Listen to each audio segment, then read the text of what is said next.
Is that water in the glass? Oh, or is that vodka? It's 5 o'clock, isn't it? We've got a bit of a problem. Just to get through the next 40 minutes. The Tyre Kickers Classic Car Chat with Max and Matt. Hello again, we're back with another 40 minutes of Classic Car Chat, and this time around we're talking classic car cylinders. Yes, episode 34 is brought to you by the letter V and the number 12 as we celebrate the release of our new album, The Classic Car Soundtrack, Volume 1. The Tyre Kickers. Also ahead on the show, do you remember the time before electric windows, or when you had to use that little key to pull up the radio aerial?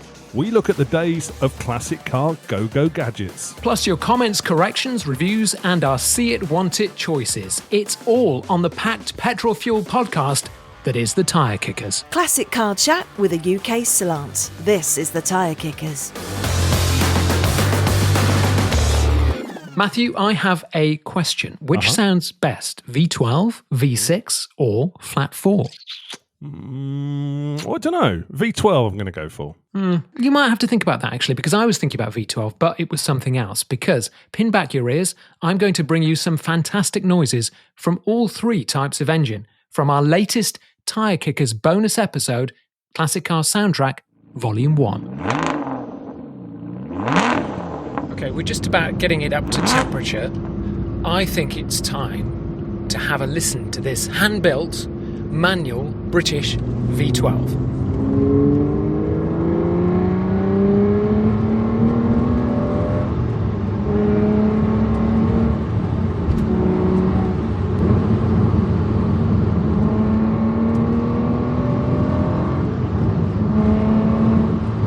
That does sound good, doesn't it? And that wasn't really scratching the surface of the rev counter. I think that was probably about maybe 40% throttle. Just truly wonderful driving experience. Everything is paired together so well.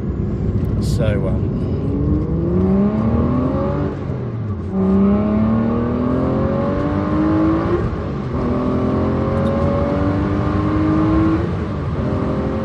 Right, time for the DBS to do its drive off.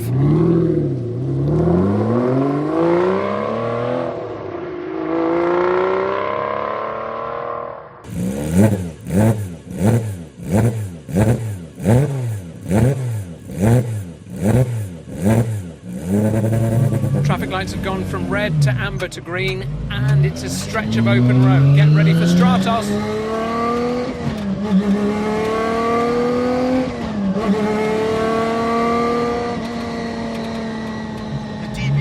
Was a raw driving experience. This is on a whole nother level. The noises, the gearbox, it's all very intense. But once it's warm, it's not as difficult as you may think it is. The clutch is it takes a lot of getting used to, but it's okay, you know. I think anyone could drive it. Just you've got to spend a bit of time with it first.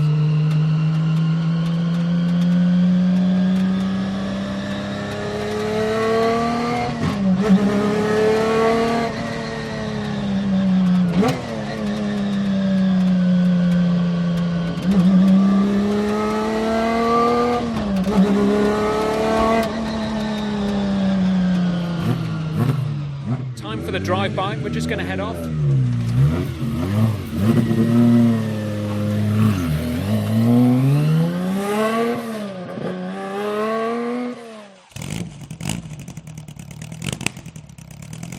I've squeezed myself in. Porsche 550 Spider replica.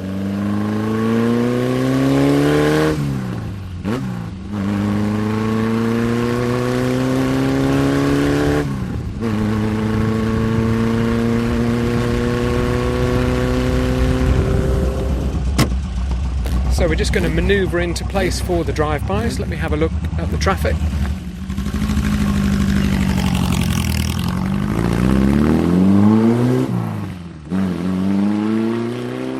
What is this then? Max goes joyriding?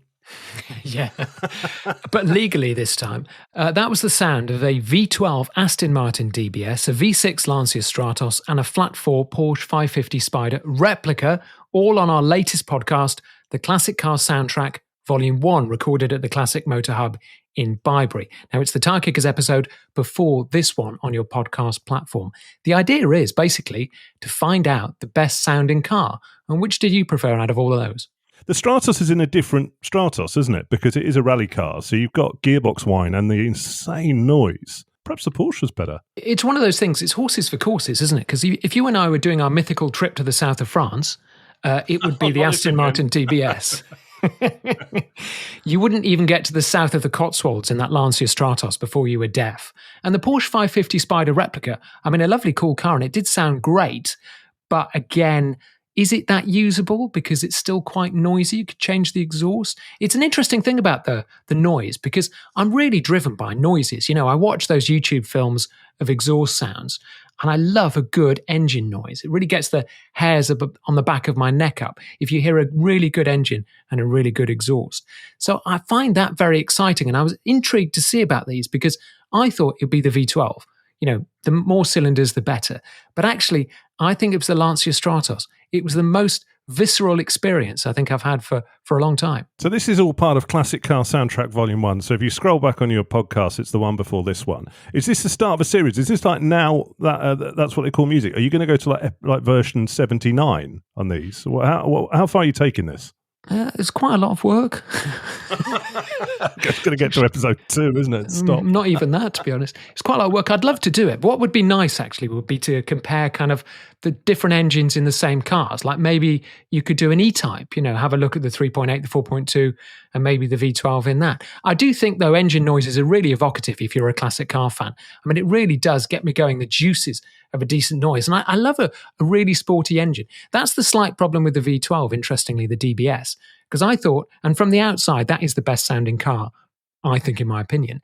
But the trouble is when you're inside and you're cocooned in it and it's a lovely Alcantara interior, you can't hear it. So the people who are getting the treat from the noise are the people standing outside. And that's slightly the DBS's problem. It was probably a little bit too cultured, too refined. Okay, well, you threw out to the court of opinion, didn't you, and asked on socials what people think. What was the reaction you got to that? I got some good responses. KCDMGBGT said, I'd go for the Stratos or, quite sensibly, the DBS if I had to live with it. While Darren Pendleton, more from him later, said Stratos for me, difficult to beat. So, Matthew, here's the results. Yes. Our audience have voted. Yes. And the Lancia Stratos is the best sounding classic car. And why? Well, here's 30 seconds of Stratos going through the gears.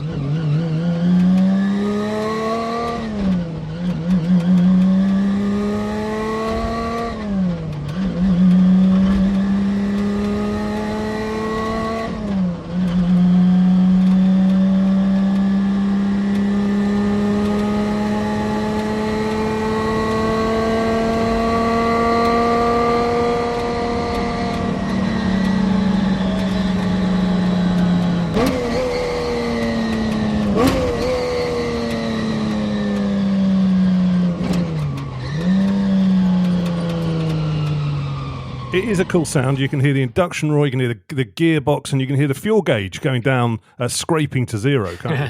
The last time I was that excited by something, I'd found a £1 coin on the floor. It really was an amazing experience. It was fantastic. I absolutely loved that Stratos for 15 minutes. Minute 16, I thought, God, this is hot and noisy. Get me out. So the Stratos is the winner. And how many votes did you get exactly, Max, for that?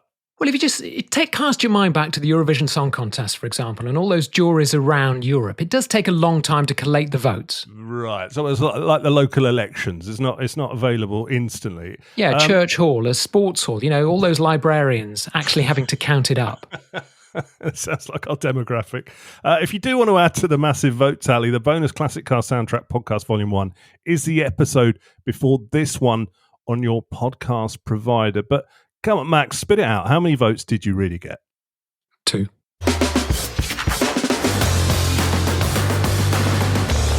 Okay, so time to hear what else you've been telling us. But first, a little bit of news from us. We have hit 25,000 downloads in just 16 months of waffling nonsense. So it's not officially too bad, is it, Max? I'm looking on the app and it actually says 26,000 as of today, even better. So I've been diving into the stats, and did you know we've had a download in these following places? I'll read the cities, Matt, and you try and guess the country. First of all, go on. Conningslutter am Elm. I've never been so insulted. Germany. Correct. India. Norway. Yeah. Faridabad. India. Chiang Mai. Oh, that's easy. Thailand. I'm starting to sound like one of those pub quizzes, isn't it? Slagharen. Oh, again. City for you. Netherlands. Buk Gu. Excuse me. South Korea. Espoo. That sounds rude as well. Finland. Your geography is very good, but it does help that the answers are written in front of you. Well, yeah, don't give it away. So thank you if you listen to us in those areas. But here's a question. Why have you listened only once? Once surely is good enough for the good people of Slagharen. Other stats, our most downloading cities are Dublin. That's 4% of all downloads. Sydney. 2%. Glasgow. 2%. Our global top 3 countries are the UK. 70% of you come from the UK. Australia. 6%, mate. And the United States. Oh my God, 5%. It was Nancy Reagan, after all. 92% of downloads are on mobile phones, but 32 people have downloaded this nonsense onto a smart TV. That must be a very boring watch. 58% of you also listen on Spotify, 28% on Apple. And do you know, Max, in Malaysia, we're the second most listened to car podcast. And in Germany, I'm still scrolling, 223rd. That's Carl from Conningslutter is boosting us up the ranking to get what us did you into call the top 300. I'm not sure if that is actually a place or the review. Could be both, couldn't it? So thanks if you've downloaded. We're not sponsored. We're definitely not paid for this, nor do we carry any ads. We're just two mates who do this for fun, and we really do like it when you get in touch and call us out for talking rubbish. Yeah, talking rubbish, that's correct. Mates, though, where'd you get that from? Okay, you're listening to Tire Kickers, episode 34, and let's stick a hand in the mailbag, Max. Yes, we've had a new review in. Yes, on Facebook this time, which is a bit of a new one from us. Darren Pendleton has left us a nice review. He said this, Max, brilliant car chat. Great, yeah. Good. Yeah, we like that. By two funny older fellas. Older? That's really rude. Older? Well, hang on. And also funny. Is it funny ha-ha or funny weird, like sitting on a park bench with an auto car? Older, though. I mean, I'm 26. You're 27. Yeah, plus that. In dog years. In other news, Bill Rawls Classic Cars said thanks for visiting their meet in Hampshire a couple of weeks ago. I went down there. Really good little setup. They're Healy specialists. They're just in a place called Alresford. It's just sort of north of Southampton, really, up in the Hampshire countryside. A good little meet there.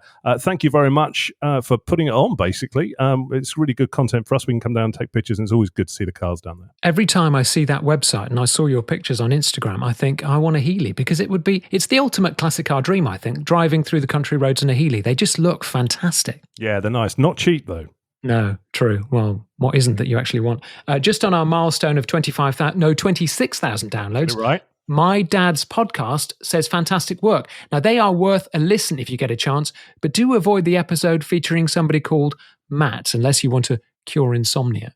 I might have hindered their download figures. Can you go being on it. Can you clock a podcast? We should get you on that. I think they limit their shows to an hour. So, it might be a little bit of a problem. On the SL bonus episode, KCD MGBGT said, enjoyed the episode. How about special on other long-running models like Cortinas, Minis and Moggies?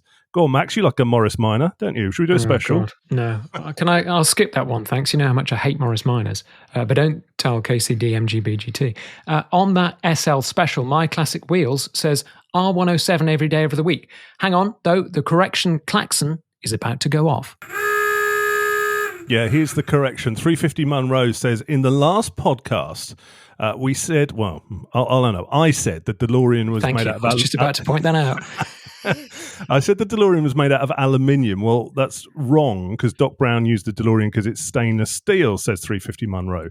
I was Just seeing if you were paying attention, by the way. To be honest, though, it was me just looking at the photo and guessing. So thank you for correcting us. Reviews and comments gratefully received. If you like this, please consider giving us 5 stars on the Apple podcast or 5 stars on Spotify, or leave us a nice review on our Facebook page. We're trying to grow the Facebook page, actually. So if you are on Facebook, would you mind sharing our page with a mate or a classic car group, please? All does help to spread the word. Yeah, we've had quite a lot of people following us on Instagram, Max, as well recently. So if you are a new follower, welcome. Do get involved with our content there, comment and stuff. We'd love to see what you say. Also on Facebook as well, as Max says, we're trying to grow that. So share the page with a few mates, drop it into your classic car club, get involved and comment on there. And then Facebook, we can trick the algorithm into boosting us up a little bit. There was a bit of an odd thing on Apple Podcasts, Max, as well. I don't know if you spotted it. We've got solidly 5-star reviews, so thank you very much for all the people who've done that. But someone's hit 1 star and just cleared off a couple of times. So it's dragged our average score down to 4.9. They've put 1 star and not even said anything. They've just cleared off. I reckon it might be those scratch and sniff boys. They're trying to bring us down. Sabotage. I think it might be.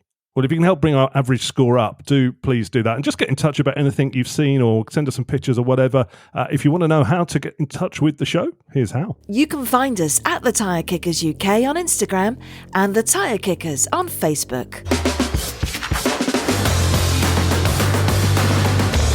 Now it's time for See It, Want It. So yes, a return of a favourite feature, See It, Want It. Now, we were doing this as something we'd seen one car single got obsessed about, but Max and I are always sending cars between each other that we've decided what we're going to do is sort of showcase the cars we've spotted since the last episode. The cars that have become that kind of obsession, the cars that you weren't even thinking about and then you see them and you want them. So I'm going for gold today, Max. Here's my first gold choice of 2. Let me throw this up on your screen. Take you back to the year 1972, a very, very good year. Great year. Mercedes SLC. Now, we've talked a lot about the 70s and 80s SLs, but here's the stretched coupe version in gold, Byzantine gold, the 350 V8. Gold. Out. That is amazing. I've not seen anything that bright before. And with matching gold hubcaps.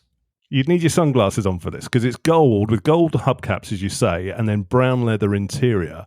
Now, I think I've got to be careful what I say here, but sometimes the SLC can look a bit dull. So the thing about this looks a bit long, doesn't it? It kind of like it's not quite right. A bit like the Ferrari 308 GT4. It just looks a bit wrong in the.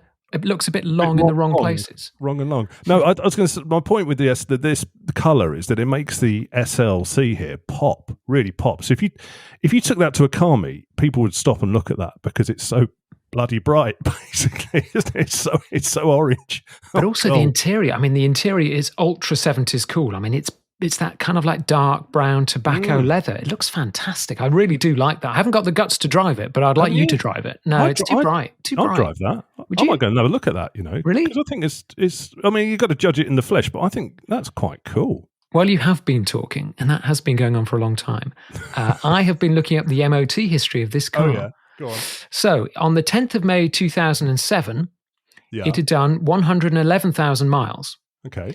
On the 7th of May 2008, a year later, it had done 109,000 miles. So it's done 2,000 miles backwards. Either it's been in reverse a lot or it's been clocked. Which do you think? It's just been going backwards for 2 years. I'm sorry to break your dream about that, but I mean, it's a lovely car, and if you don't mind a dodgy mileage, then why would you? Maybe the odometer got replaced or something. Somebody clocked it. Allegedly. Sorry, just the lawyers just saying allegedly. I think it's a cool colour, though. I think that's lovely. I might go and have a look at that. You should go and have a look at that because those SLCs they're very cool because they're very rare, and also for the larger gentlemen. Longer legs is what you're saying. They are easier because you can get the seats back because you're not bumping into the bulkhead. And they've got that pillarless coupe thing as well. So you can drop all 4 windows down and they look quite cool. I like that. So that's my first gold offering. Okay. The second one, let me throw this up on your screen. It's a gold theme, as I say, 1980s wedgie TR7, which I'm not particularly wild about normally, but check the colour out. Pharaoh gold. 80,000 miles on yours for just 6,495. That's quite a cool car, isn't it? Yeah, it's the later TR7 as well. So it's got the slightly better wheels and interior. The interior is that kind of tartan that they were really keen on the TR7. And I think the tartan interiors are really nice, actually.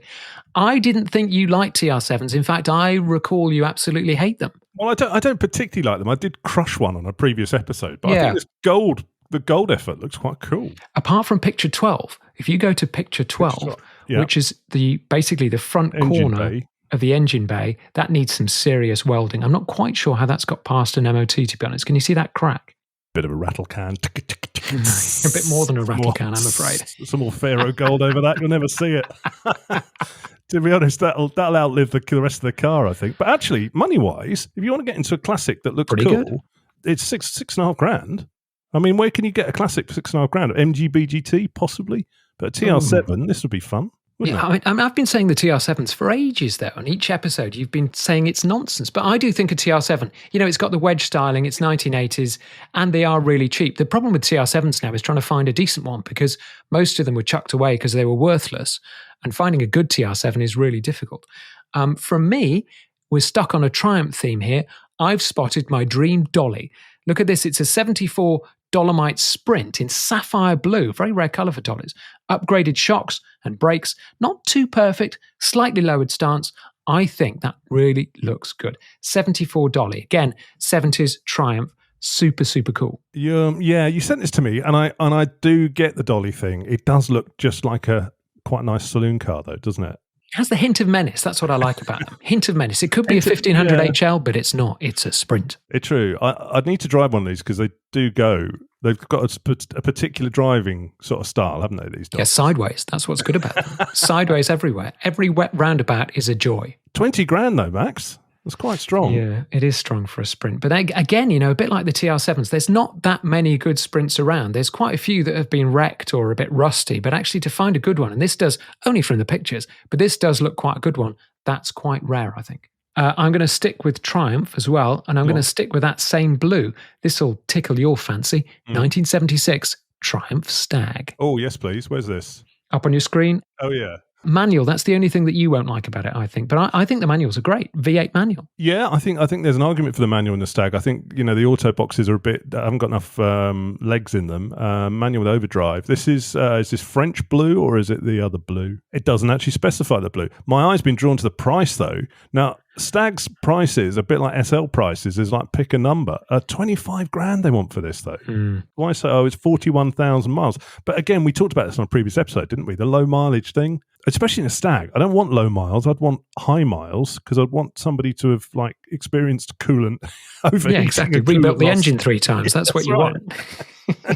I don't think I want that. What do you think about the hardtop? I don't know if I like the hardtop. I think if I ever got one of these, I'd bin the hardtop. Yeah, but it's such a versatile car, isn't it? Because you can have the hardtop on if you want to. Yeah, but you can do in the winter, and then you can have the top down. I think the thing about this is it's more versatile than the Dolomite Sprint because you get a manual, you get a V8, which is unlike the Dolly, which is a 4-cylinder, but then you can have it convertible. I think for an extra 5 grand, even if you paid the asking price of this at 25,000, you've got such a versatile car. It's interesting in these ads now for Stags. They're kind of like trumpeting the fact it's got the original engine in because, obviously for a while, nobody wanted the original engine and were pulling them out and putting Rover V8s in, aren't they? Now, originality has become a thing with Stags. I wonder if they're having a slight resurgence because on the Grand Tour, James May drove one as his car he'd always wanted and never had.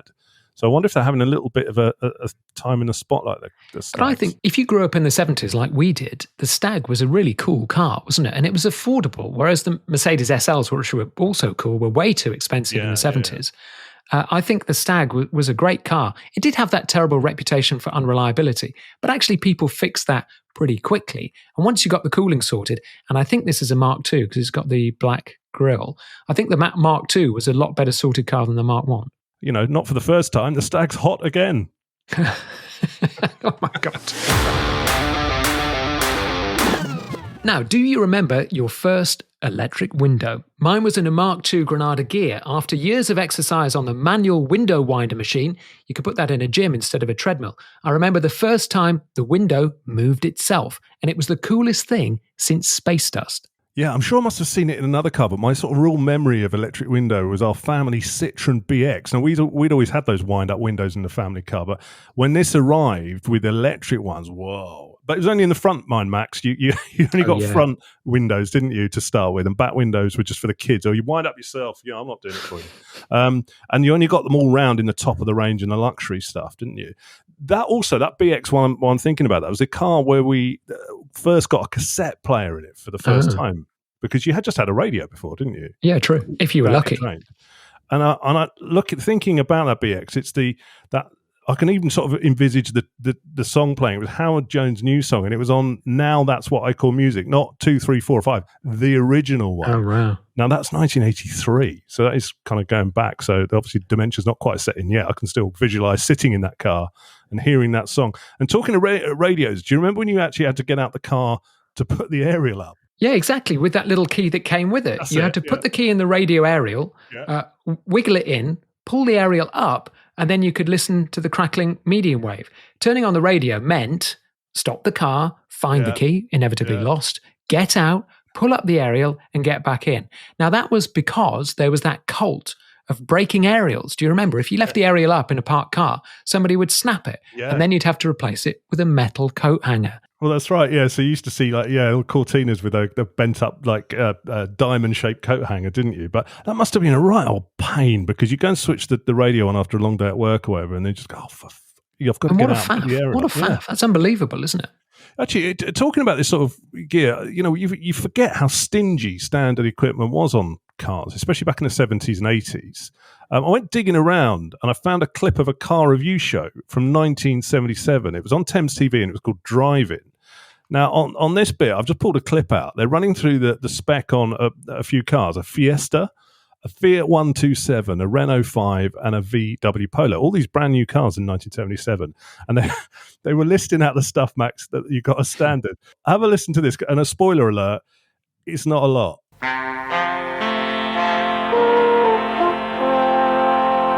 Hello and a warm welcome to a new series of Drive-In. First then, the cars. We'll start with Ford. It's more expensive than most of the pundits had predicted. This model, the 957L, is £2,079. That includes items like seatbelts, carpets and adjustable backrests. The Volkswagen Polo was launched when the Fiesta's development had reached an advanced stage. Standard equipment includes electric screen washers, parking and reversing lights. The Renault is slightly less well equipped than its rivals. Like the Polo, it has rubber mats rather than carpets. You do get an electric screen wash, though. Finally, the Fiat, with items like carpets, cigarette lighter, and a switch to work the wipers intermittently, all standard equipment. Yeah, you forget, don't you? Stuff like seatbelts, a cigarette lighter, carpets, adjustable headrests. They're all seen as a bonus, weren't they? Well, also, it was such a big difference. They were talking about the Fiesta L then. I remember the difference between the L and the HL in the Marina. So if you had the Marina L, the seats were fixed and they were only reclinable in the HL. So it's like sitting on a church bench. And also the HL had the padded headrest and a grab handle, listen to this, with integral coat hook. I mean, that's how mean these car manufacturers were. Yeah, do you think we were just shortchanged as Brits? I mean, I do seem to remember in the 2000s that like Euro cars coming with tons more stuff because they were quite stingy with equipment, weren't they? Right up until probably about the mid-2000s. Well, it's about the price, wasn't it? Because people weren't buying on finance and they were about economy cars. So you did have to have the most basic stuff. I mean, if you just go back to driving, you had to start the car with a choke. This is before the automatic choke came in. I mean, it was quite mechanical, wasn't it, for normal drivers to do, get the choke right.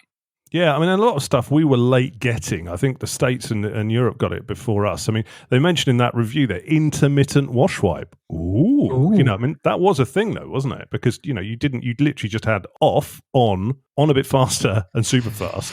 But the fact it was like, intermittent, that was quite cool. He was also clearly impressed, Max, with one of the cars having an electric screen wash. Oh, yeah. I'd say. Because I presume before that you just had to press the button, didn't you, to try and manually sort of squirt something up. Well, that's right, because on Fords, it was a kind of squeegee on the floor that you had to basically pump it up with air pressure.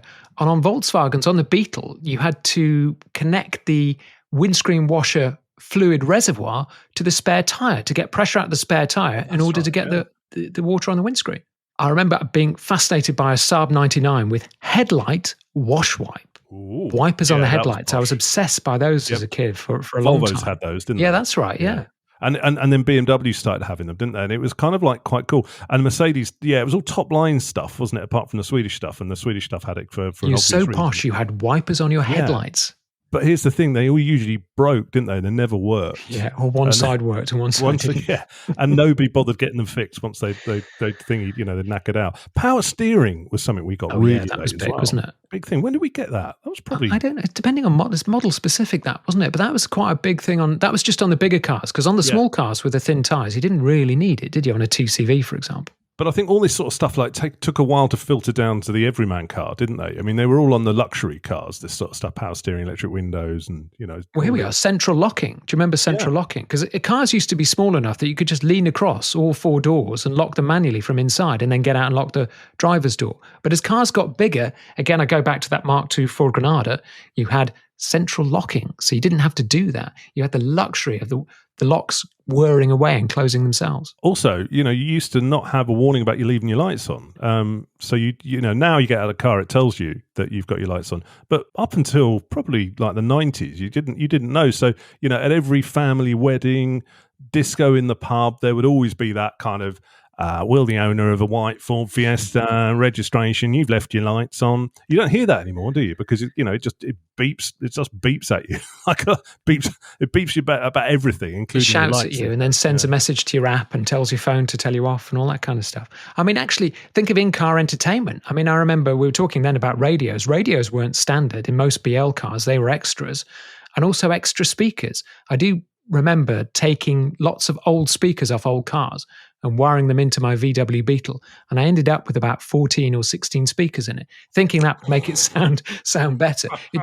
It dimmed the headlights so much you could barely see out of it. But extra speakers in the cars, and you could wire them in yourself. Yeah, they used to rip you off for the old in-car entertainment as well. I remember getting a Polo in the 90s, brand new Polo in about 98, and again, the spec was terrible on it. That was quite flash. You had a new car in 1998. I know, and that was the thing. And do you remember with VWs? You remember that green Polo that we had? Yeah, I do vaguely, yeah. You got nothing from it, and they were very snooty about it as well. Like, you should be grateful for getting nothing. And I remember having an argument with the sales guy who wanted to charge me 300 quid for putting a very basic cassette radio, a CD player in it. And I said, no, I can get one for 100 quid from Halfords. And he said, well, go and get one then.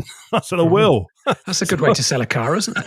So we bought the car, and there was a big gap where the stereo was. So I went and fitted a stereo from Halfords. A week later, it got broken in and nicked on the Holloway Road. So that wasn't much good. But they were stingy. You got nothing. I got wind-up windows in that. It had power steering, and that was it. There was no AC. I mean, air conditioning we take for granted now, but that was really late as well, wasn't it? I remember going on family holidays without aircon. My mum used to balance towels in the windows and lock them inside the wind-up windows inside to stop the sun getting in on you. But actually, every time you went round a corner, these towels would just be slapping you in the face all the time. So it was a very different time, wasn't it? But I'm not sure actually sometimes that it wasn't slightly better, because when you were driving, there was no distractions. I mean, when you're talking about the radio, it reminded me of blanking plates.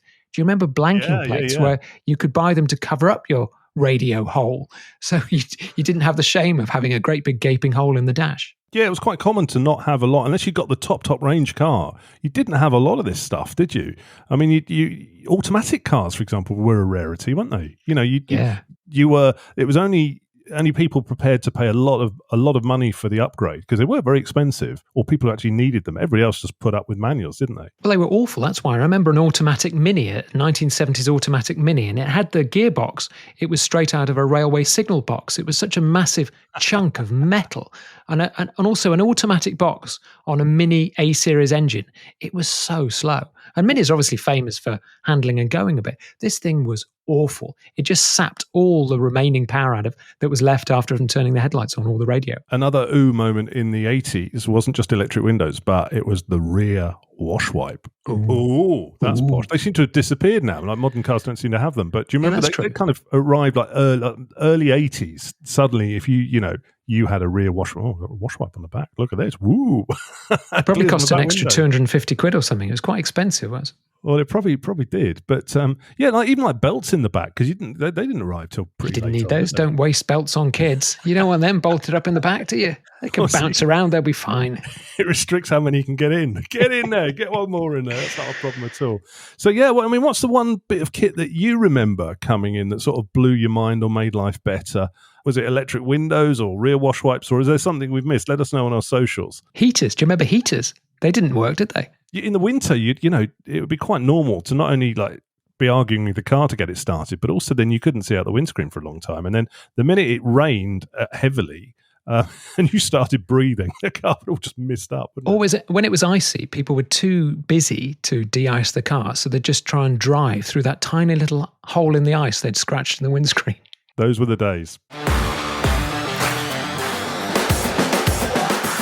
Well, that's it for this time. In the next episode, we're asking, can you polish in a profit? What are the best things you can do to prep your classic for the classifieds? And just a reminder to listen back to our Classic Car Soundtrack Volume 1. It's the episode before this one if you want to give your ears a treat. And do get in touch about anything you've heard in this episode. And if you've enjoyed this show, dig out some more from our back catalogue. And even better, tell a mate about us. Or even better, 10,000 mates. But thank you for listening to this episode of Nonsense. Whether you're in Slagharen or Slough, Conning Slutter or Kirkcaldy, you are all welcome. Do keep in touch, but until next time, it's bye from me. And it's bye from him. See ya. Bye.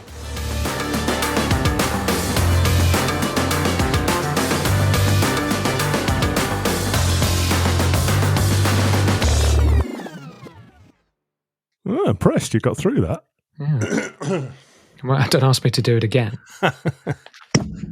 Sorry, my headphone jack just popped out there. Twang. Oh, you've popped out again, have you?